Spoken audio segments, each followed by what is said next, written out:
Bonjour à tous, Sullivan Jous. Je me trouve actuellement devant la préfecture de Bobigny, dont je sors à l'instant avec l'équipe d'investigation.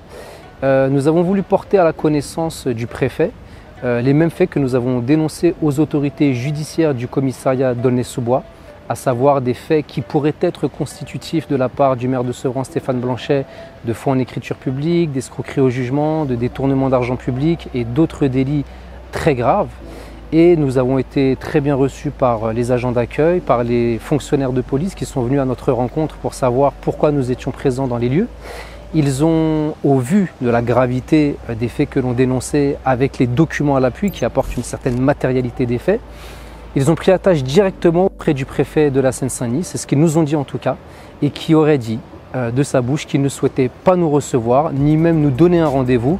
Si je puis m'exprimer ainsi, c'est un peu circuler, il n'y a rien à voir. Alors nous sortons avec une grande frustration de la préfecture de Bobigny parce que dans nos villes, dans nos quartiers sensibles, dans nos quartiers populaires, on nous demande très souvent d'être attachés aux valeurs de la République. On compare même parfois nos quartiers à des zones de non-droit. Mais lorsque des citoyens comme nous, comme vous, souhaitons faire appliquer les valeurs de la République et lutter contre une certaine délinquance, eh bien on voit bien que certaines autorités ne sont pas prêtes à nous accorder ne serait-ce que la considération de l'écoute. Nous n'avons pas demandé grand-chose, nous avons demandé à être entendus quelques minutes, même pas forcément par le préfet directement, mais par quelqu'un de son cabinet, chose qui nous a été refusée. Et donc, nous sommes profondément indignés parce que dans une république comme la nôtre, où l'on nous demande de respecter ces valeurs et on essaye de faire confiance à nos autorités judiciaires et administratives, on voit bien qu'il y a bien souvent un plafond de verre qui nous empêche d'accéder à cette égalité en droit pour tous. Donc nous allons poursuivre le combat. Il était important pour nous de vous relater ce qui vient de se passer à la préfecture, mais nous n'abandonnerons pas et vos messages de soutien nous encouragent à poursuivre et nous vous tiendrons informés de la suite du dossier, bien évidemment. Rappelons-nous ce que disait un lanceur d'alerte de Sevran sur ce genre de personnes. Des élus et des employés municipaux qui forment un clan et qui, aujourd'hui, sont considérés, on peut le dire, comme des mafieux. D'où le surnom qui leur a été donné par beaucoup d'habitants, des délinquants à col blanc.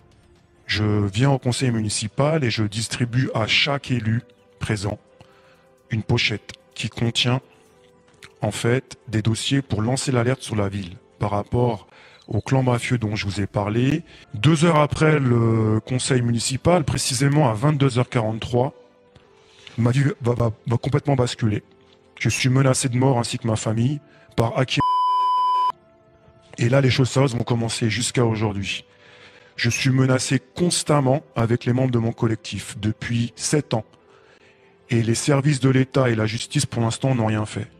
C'est pour cela que nous appelons ces gens-là les intouchables. Oui, je suis souvent victime de violences physiques, hélas, parce que je me déplace beaucoup dans la ville. Et donc, ils nous disent qu'ils sont proches du pouvoir. Oui, depuis le préfet Lambert, tous les préfets ont été alertés plusieurs fois. Que vous répondent ces préfets?